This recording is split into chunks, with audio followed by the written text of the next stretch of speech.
evening, everyone. Let's talk about turmeric essential oil, an oil that I literally use every day for myself and my beautiful pets.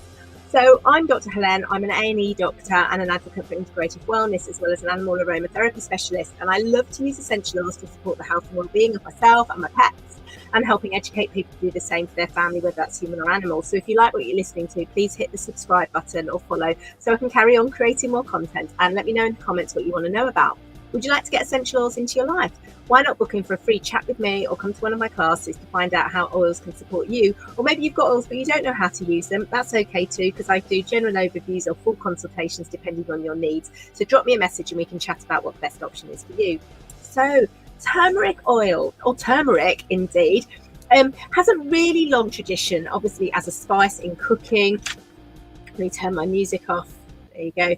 And it's also known for its Ayurvedic health uses as well. Now, it's a key ingredient in the health practices of India, in Ayurvedic medicine.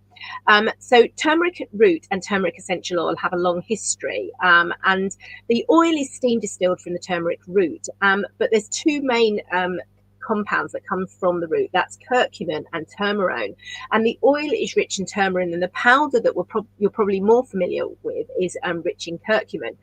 Now, the problem with curcumin is its bioavailability. So that's why it has to be given in another form. So for those of you with dogs, you're probably familiar with golden paste, and it's available for humans as well in different forms, or, in capsules, because curcumin isn't well absorbed by the body. So it's in that form.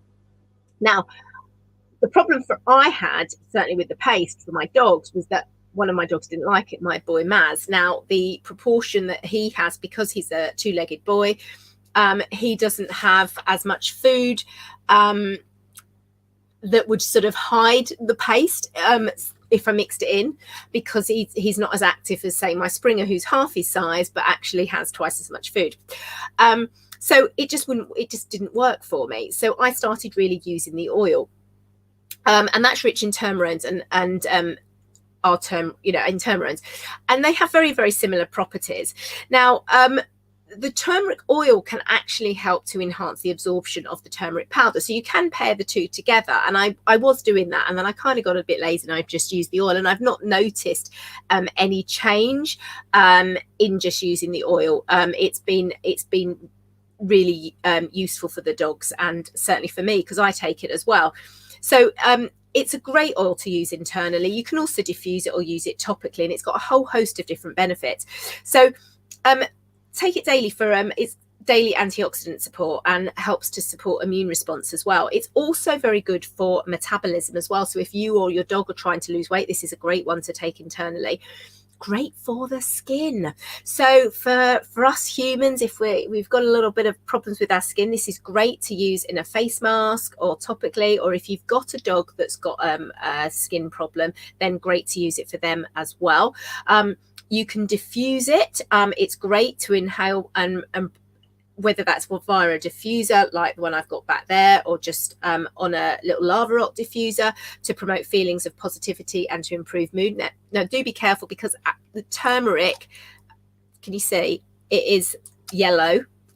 So it is going to stain. So you want to not be just dropping it on maybe clothes and things like that.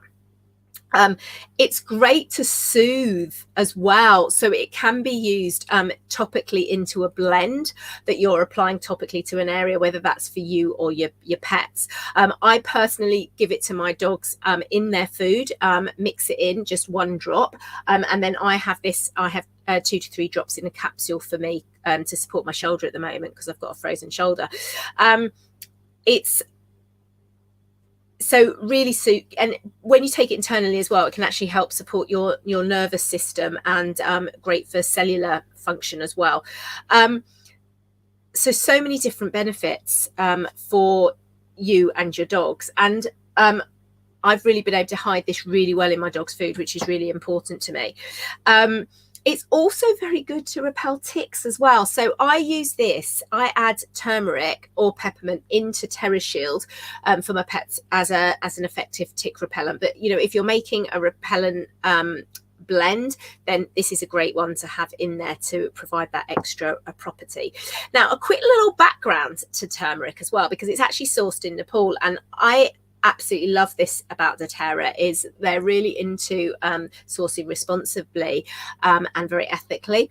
And so when they went to Nepal to source it, they wanted to establish partnerships with the turmeric farmers, not just to source the turmeric.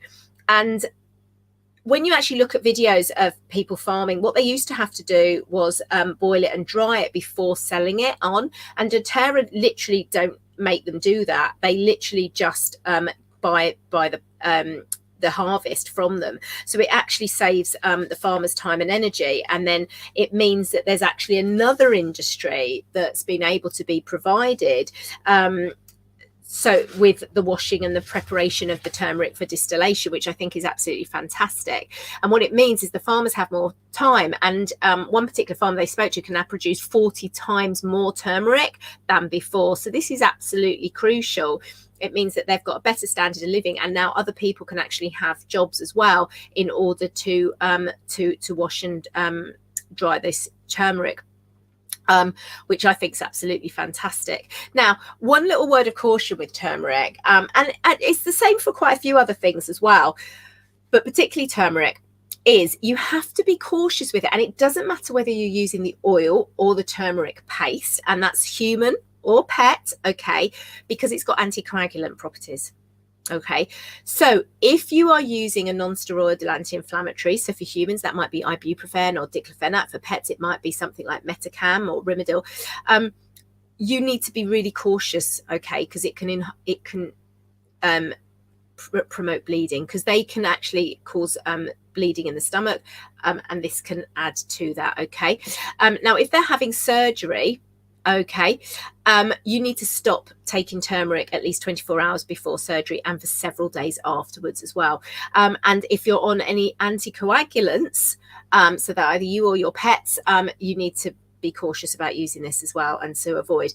Now, the other thing as well is, I just want to say, is turmeric is often used with for people who are having cancer, whether that's other supplements in a whole host of different things. And I'm not going to get into that side of things. But what I find, so I work with a lot of vets, and also obviously I'm a doctor for humans and pets who are undergoing cancer treatment. And I always say, have you discussed what you're using? Because I always say, what supplements are you taking? A lot of people take turmeric supplements when they have cancer.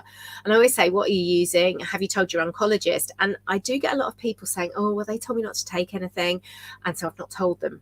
Okay, you need to discuss this with your oncologist. Now, the reason being is if you are having any kind of cancer treatment like chemo or radiotherapy, you want that to work. Okay, now if you are, and that's an inflammatory process. Now, if you are using something that has anti-inflammatory properties, and because it's full of antioxidants, you're countering the effects of the chemo and the radiotherapy. Okay, so you need to be mindful of that.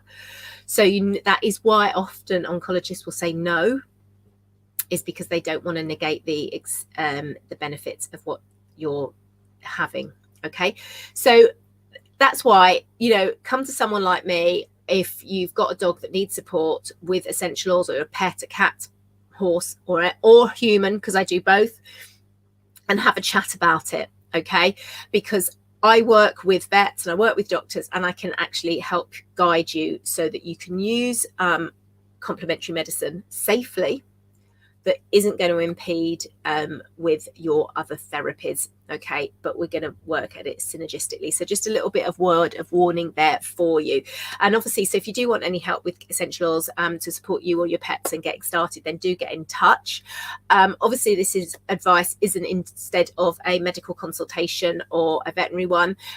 So, and certainly with cancer, I've generally found that oncologists are very open to complementary therapies, but you just do need to be mindful of how you're using them. All right, so if you've got any questions, do drop them in the comments, and please, if you like this, give me a thumbs up, give me a little 5-star review, hit the follow button, and stay safe, everyone. Look after those beautiful pets and yourselves, and I will see you soon. Take care. Bye.